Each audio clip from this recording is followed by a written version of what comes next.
Niki, j'ai soif. On faisait le fil à cette époque-là. À cette époque-là, ça n'existait pas les micros sans fil. Donc il avait vu ça faire, il avait vu par Sammy Davis, qui avait un gars qui tenait le fil, quoi, et toutes les fois. Il fallait l'enrouler ou enrouler, oui, pour pas le gêner, surtout en dansant, quoi. J'avais tout le temps peur qu'il se prenne les pieds dedans.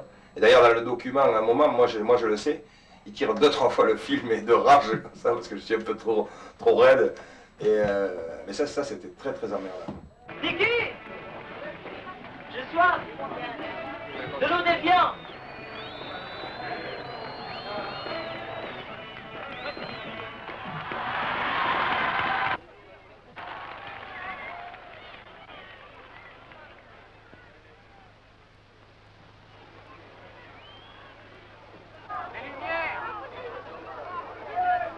Ce soir encore, vous avez gagné la partie. Pour vous, ça doit être chaque fois une grande joie. Oui, c'est une joie quand c'est fini, et puis c'est un grand problème juste avant que ça commence, en fait. Vous trouvez que le public change souvent? J'ai une remarque amusante. C'est un cas assez spécial. Je peux peut-être expliquer. C'est un cas très spécial. J'étais là, je me maquillais et j'entendais la première partie. J'entendais le public qui était plus ou moins froid. Et hier, c'était un public très très chaud, très facile. Donc deux publics différents. Voilà ce qui s'est passé. Quand ça a terminé ici avec le public très froid au départ, ça a terminé en apothéose, un truc formidable. Enfin, le public était arrivé, je l'avais eu, le public. Ça y est, vous le sentiez. Oui, je le sentais venir, parce que j'ai fait l'effort incontrôlable et incontrôlé de l'amener à moi, parce que je suis parti avec l'idée, il est dur, il est difficile, il était difficile, donc je le donnais beaucoup. Et je chantais avec conviction du début à la fin, sans me dire, je suis fatigué, demain je chante, et je chantais depuis un mois tous les jours, je vais encore chanter pendant un mois. Je dis sans pareil, je dois l'avoir parce qu'il est dur. Alors que l'autre fois, il était très facile au départ, on m'a dit, il est très facile. Je suis arrivé donc un peu décontracté. Je l'ai eu parce qu'il était très facile, mais je me rappelle ne pas avoir fait d'effort. Mais un public n'est jamais difficile, n'est pas difficile. C'est nous qui donnons ou ne donnons pas ce qu'il faut. Ça n'existe pas le public qui arrive en se disant on va être méchant ou on va être gentil. C'est humain, donne-moi, une petite mèche de tes cheveux, une petite mèche de tes cheveux. C'est humain, je saurai. Si je prends de moi, un tout petit peu de toi, sortir tes cheveux de toi. Je prendrai à mon tour, cette petite mèche de tes cheveux, en secret, je serai si je prends contre moi, un tout petit peu de toi, me sentir tes cheveux de toi. Elle sera le jour sur ma chemise cachée, la nuit enfouie sous mon oreiller.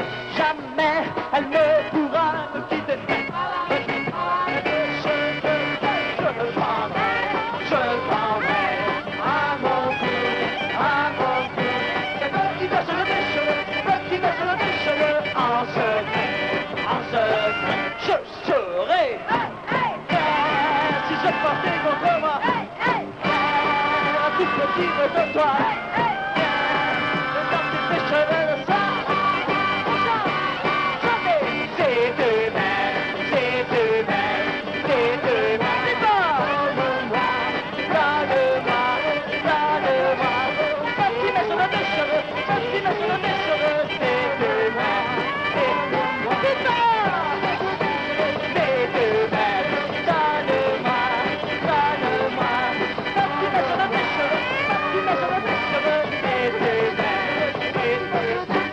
Est-ce que le tour de chance a toujours été votre première idée? Il n'était pas possible, pas concevable de la part de mon père de me voir artiste. Il fallait que je sois employé de bureau, directeur de bureau comme lui. Alors ma mère était italienne, fonctionnaire, et ma mère elle était artiste, elle voulait que je sois artiste. Mais je crois que votre mère doit être très fière de vous. Oh, elle est folle de joie, ma mère. Elle vous suit quelquefois dans les tournées? Ah, oui, elle est venue il y a 3 jours. La légende raconte que vous avez même donné des leçons de danse à des artistes célèbres. Oui, mais j'étais obligé. J'ai appris la danse avec, on doit dire toute la vérité, vous savez que dans le temps, j'ai été marié très jeune, parce que je suis très sentimental. Au berceau, j'avais 18 ans et demi. Sentimental. Je suis toujours trop sentimental, ça me perdra. Et ma femme était danseuse et j'étais obligé d'aller à ces répétitions parce que j'étais très amoureux. Et quand on est très amoureux pendant des allers, on Mais suit ça les vous a appareils. servi sur la scène, ça vous Oui, sert ça m'a encore, servi. la Et j'ai appris à danser, j'ai appris la base classique de la danse. Et quand j'ai terminé la danse, quand j'ai terminé mes leçons de danse, je suis allé dans des boîtes comme n'importe qui danser. Et je me suis pris à m'exciter pour toutes ces danses noires. J'ai trouvé ça formidable. Pris au piège, je me suis vous êtes retrouvé. dit, je serai danseur. Oui, enfin je voulais être danseur comme ça pour m'amuser. Puis un jour, je me suis retrouvé un petit peu sur le carreau, j'avais pas de quoi manger, il fallait que je travaille. J'étais dans une boîte, on m'a dit si tu veux, tu viens danser tous les soirs, tu feras tapisserie, comment dire, on donnera 1000 francs, puis tu mangeras comme ça, on donnera à manger. Bon, je venais tous les soirs et on m'applaudissait. Oui, alors on m'applaudissait, on a dit bon, mais si on te met un projecteur, alors là je suis venu à Ferry, je disais je faudra me payer plus cher, etc. Puis j'ai fini par être danseur, démonstration dans des boîtes très très snob par contre, à Paris, où donc les grands artistes et grandes vedettes venaient.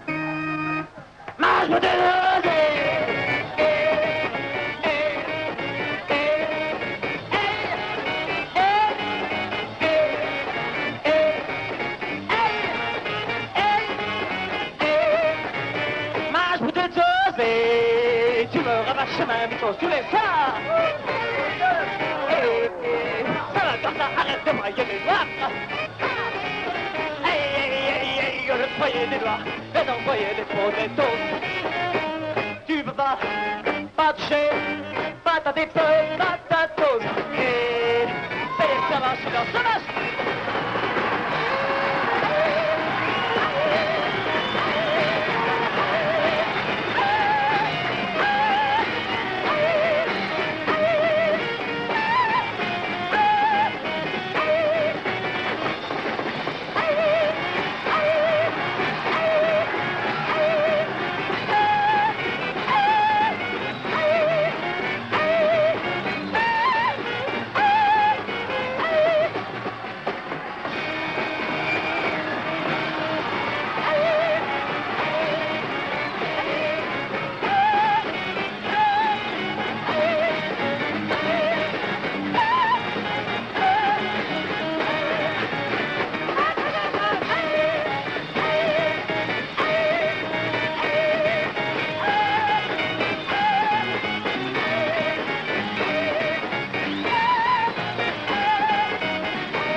Que vous aimez assez recevoir vos admirateurs, vos admiratrices. Vous aimez Dans la loge, discuter c'est pas avec possible. eux. Ah, ça j'adore, mais quand il n'y a pas de bousculade, alors il y a Oui, automatiquement là, il y en a un bousculade, petit vous peu. voyez. Est-ce que de temps en temps, ils vous donnent même des conseils? Je construis mon métier d'après le courrier, donc il me donne ses conseils, mais par écrit. Il n'y a donc pas bousculade, j'ai le temps d'ouvrir la lettre, de lire, et je tiens compte d'absolument tout ce qu'ils disent, vraiment, par mesure du possible. J'aime Claude François parce qu'il a une très bonne présence sur la scène. Ses chansons sont en principe assez bonnes. Il est bien, il danse bien, il chante bien. Il plaît à tout le monde. Claude François a beaucoup de présence, très civique, une vague ressemblance avec Fred Astaire, qui est très agréable également. Vraiment très bien. Je trouve d'abord qu'il est très courageux et puis qu'il met beaucoup d'ambiance dans la salle. Public très enthousiaste, les jeunes ont mis beaucoup de chaleur dans la salle. J'ai regardé surtout pour le rythme parce que j'aime beaucoup le rock et c'est un rythme quand même yéyé, très bien. Mais j'avoue que personnellement, je l'aime pas beaucoup.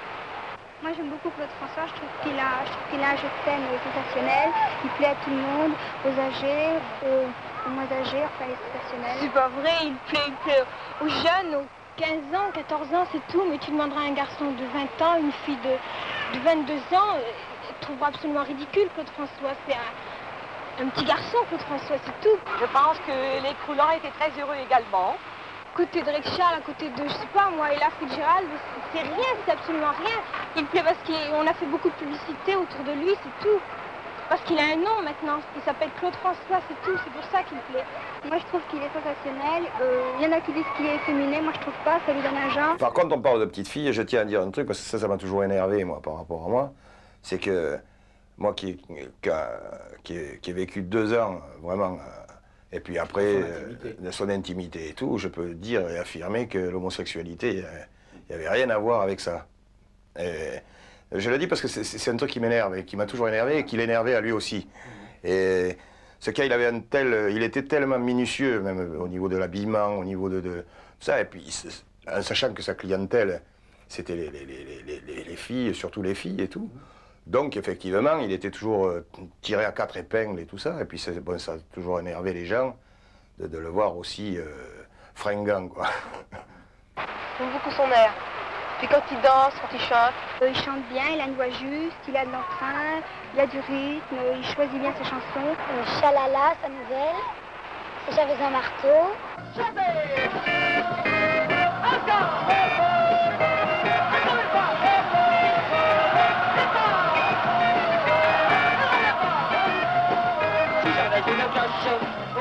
Je sonnerai le jour, je sonnerai la nuit, j'y mettrai tout mon cœur.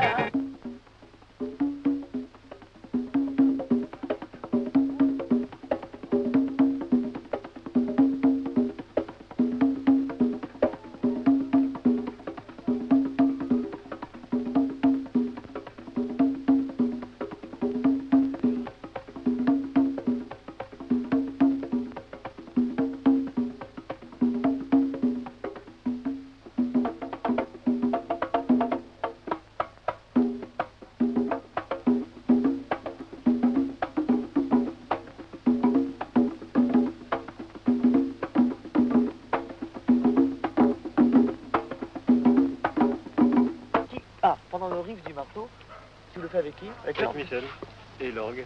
Michel aussi? Oui. De quoi il joue? Clarinette. Michel! Michel!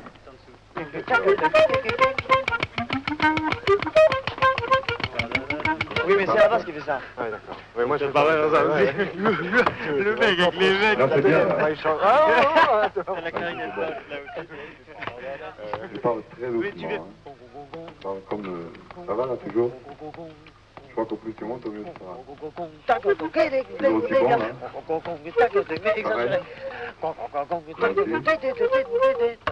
Après tu redescends par là comme ça.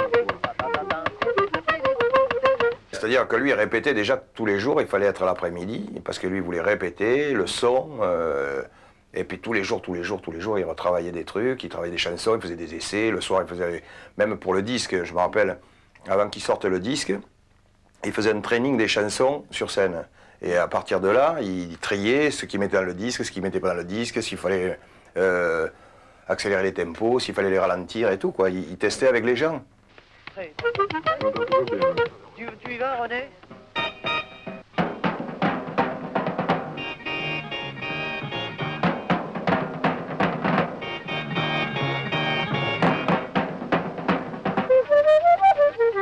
Oui, mon Dieu, alors c'est pas normal, ça.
plus en plus fort au maximum. Voilà. Et alors, avec le plat de Saval.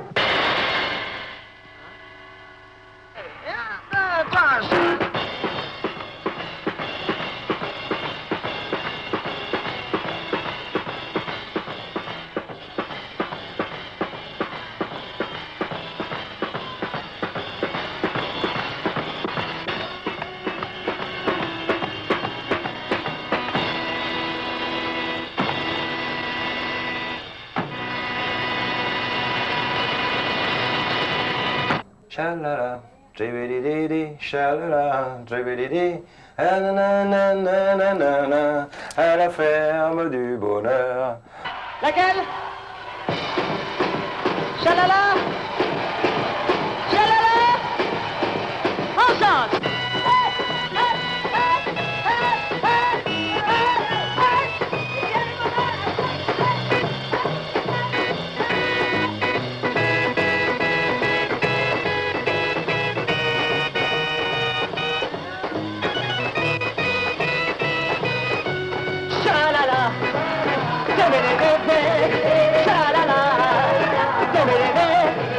J'entends les oiseaux qui chantent à la ferme de... Encore! Chalala! Tébédédé! Chalala! Tébédédé! Soyez les bienvenus à la ferme de bonheur. Je n'ai que faire de chancelante, un moulin trop vieux, un bout de fer en porte et 3 arbres au milieu. Mais il suffit parfois pour être heureux et comblé d'un peu de bonne terre et de bonne volonté. Chalala, tébédédé, chalala, tébédédé. J'entends les oiseaux qui chantent à la ferme de... Chantez avec moi! Chalala! Tébédédé! Chalala! Tébédédé! Soyez les bienvenus à la ferme de bonheur. Et quand je monte sur ma colline en fleurs, je respire dans le silence la paix et le bonheur. Chalala, chalala, tébédédé, chalala, tébédédé. Soyez les bienvenus à la ferme de... Allez, tous ensemble, chalala, tébédédé, chalala, tébédédé. J'entends les oiseaux qui chantent à la ferme de...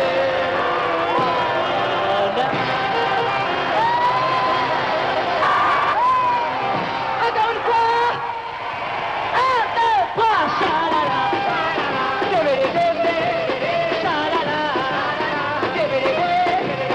J'entends les oiseaux qui chantent à la ferme de bonheur. Encore une fois, chalala, tébédédé, chalala, tébédédé. Soyez les bienvenus à la ferme de... Cette tournée, vous vous en souvenez, c'était la première tournée de l'Idole des jeunes. Ouais, ouais, ouais. Les foules... Ah, c'est la folie, c'est la folie. Mais vraiment la folie, quoi. Il fallait les retenir, elles montaient sur scène. Ah oui, les filles et tout, c'était... Et c'est marrant parce que je voyais, et c'est ce qui après lui a fait venir les Claudettes, tout ça, parce qu'il s'apercevait que les parents étaient obligés d'accompagner les gosses. Ouais. Donc il fallait plaire aux parents aussi, ouais. Pas qu'aux gosses. Et ça, c'est toute la gamberge de Claude, quoi.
il aimait bien manger. Et je crois qu'il était très soucieux du choix des restaurants, aussi bien pour lui que pour son équipe. Ah oui, oui, tout le temps. Mais en plus, il y avait le fameux Bordeaux, quoi, qu'il fallait toujours du Bordeaux par rapport à son ulcère. Elle lui avait conseillé ça, donc il y avait toujours des très vieux Bordeaux. Mais des fois, moi, pour arriver à trouver des vieux Bordeaux en province de la nuit, parce que moi, il m'envoyait chercher des éclairs au chocolat à 3 h du matin. Mais ça l'a tout le temps impressionné parce que je l'ai trouvé. Alors, vous faisiez à 3 h du matin? J'allais chez les boulangers, je voyais le vitrail allumé, et donc j'appelais, je disais, écoutez, ma femme est enceinte, elle a des envies de gâteaux, est-ce que, oh ouais, on va vous donner ça. Vous savez que j'arrivais avec les gâteaux. Alors souvent, il disait, il y avait des gens qui arrivaient de Paris ou quoi, ils disaient, vous voulez quoi? Vous voulez des éclairs au chocolat? Vous voulez... Alors j'ai dit, tu m'emmerdes, parce que toutes les fois, maintenant, tu me gonfles pour montrer que je vais pouvoir trouver des éclairs au chocolat à 3 h du matin. Mais ça l'éclatait, quoi.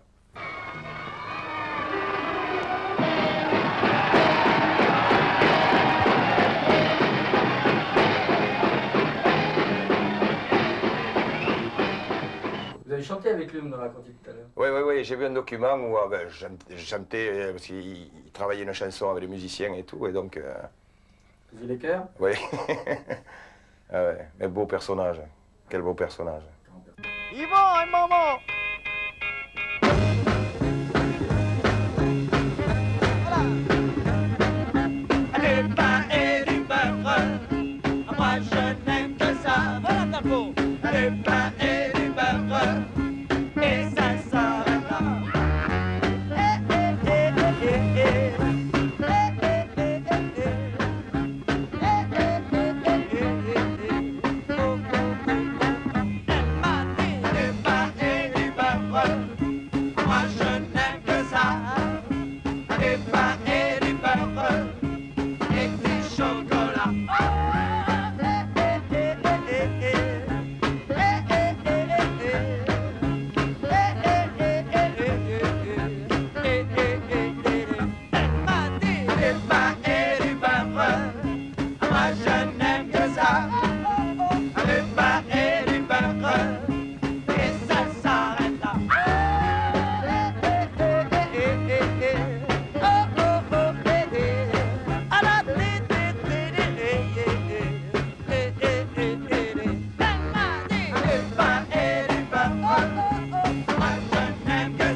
Bon, il y avait le numéro 1, c'était Johnny Hallyday, il fallait qu'il arrive au moins à la hauteur de Johnny Hallyday, donc c'était tout en fonction de ça, et donc il y est arrivé. Et en plus, les petites filles étaient encore beaucoup plus fanatiques de Claude que de Johnny, et en plus, Claude, il a bénéficié aussi que Johnny se marie. Donc d'un coup, les minettes qu'il y avait chez Johnny ou quoi, d'un coup on dit, ah, il s'est marié, lui il est célibataire. Et il y a tout ce côté aussi, pourquoi il n'a jamais voulu se marier ou quoi, parce qu'il y avait un respect encore du public, et le respect des mômes qui étaient là. Et tout ça, c'était un fou furieux par rapport à son boulot et par rapport à ça. Et il y avait dans la foule souvent des événements, on l'a constaté nous quand on tournait, des évanouissements, les pompiers qui arrivaient. Ah oui, mais ça, je me rappelle avec Claude, on était allé voir les Beatles à Londres. On était tous les deux, on était partis là-bas, parce qu'il voulait voir ce qui crée ce phénomène. Et effectivement, on avait vu les petites filles qui s'évanouissaient et tout ça, et Claude, c'est la folie, c'est la folie. Et après, c'est arrivé pire, quoi. C'était le même fonctionnement, quoi.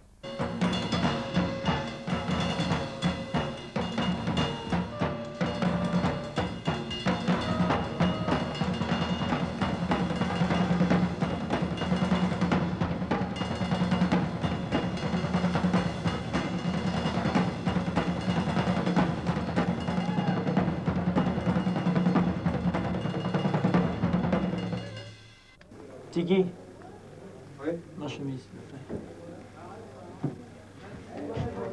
J'ai une chemise. Remarque important, c'est dans le côté pratique. Pratique. Oui, dans le côté esthétique aussi. Enfin, si je suis blanc, je mets une chemise bleu ciel. Si on est brun, on met une chemise, je sais pas.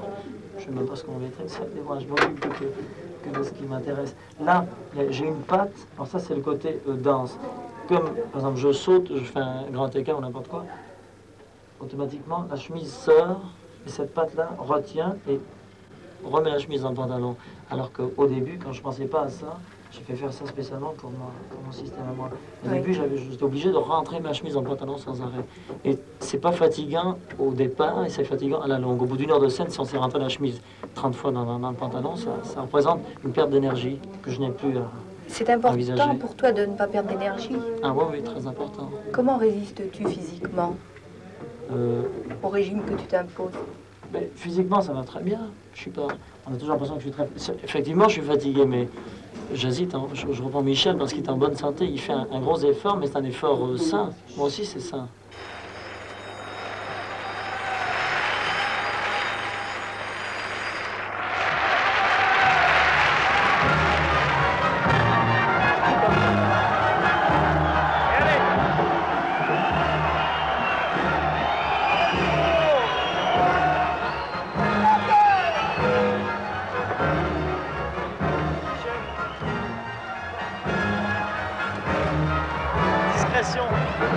Réveillez d'où je sors.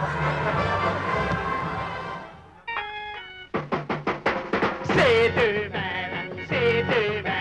donne-moi une petite mèche de tes cheveux, une petite mèche de tes cheveux. C'est humain, je le saurai. Si je partais demain, tout petit de toi, sortir tes cheveux de ça.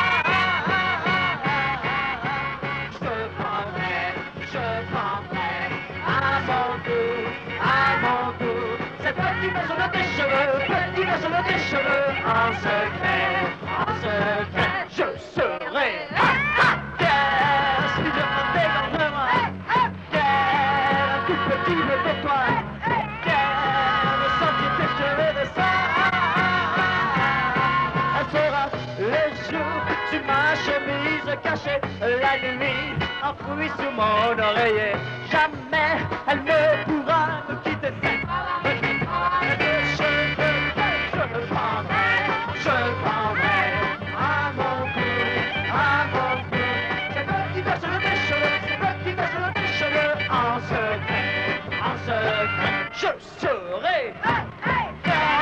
si je portais contre moi, un tout petit de toi, de sortir tes cheveux de ça,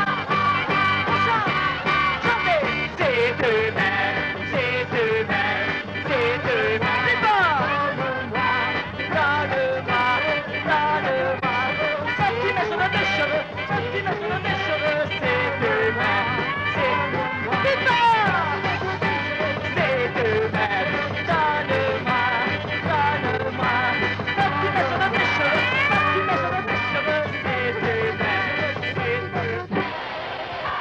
Après Claude, je travaillais avec Johnny Hallyday. Après ça, je suis parti à l'armée. Après, j'ai fait les disques pour moi. Et, et après ça, je me suis occupé de Martel Circus comme impresario. Et à ce moment-là, après, le showbiz ne m'intéressait plus. Donc je suis parti 1 an et demi dans le Midi, j'ai fait l'ermite, pétanque et pastis. Et puis quand je suis revenu à Paris, j'ai eu une opportunité, j'ai fait Rocky Horror Picture Show comme chanteur et comédien en même temps. Et là, ça a démarré. Aujourd'hui, c'est le théâtre, le cinéma qui s'enchaînent l'un sur l'autre. Oui, ça marche très bien. Ouais. Je crois qu'il serait fier s'il voyait ça quand même. Claude n'imaginait pas, son ami, vous reconnaissez qu'il vous a appris beaucoup de choses? Ah oui, il m'a tout appris, oui. Au niveau du métier, c'est pour ça qu'après j'ai quitté le show business, parce qu'après je trouvais tellement tout le monde nul que j'ai dit il faut arrêter, quoi.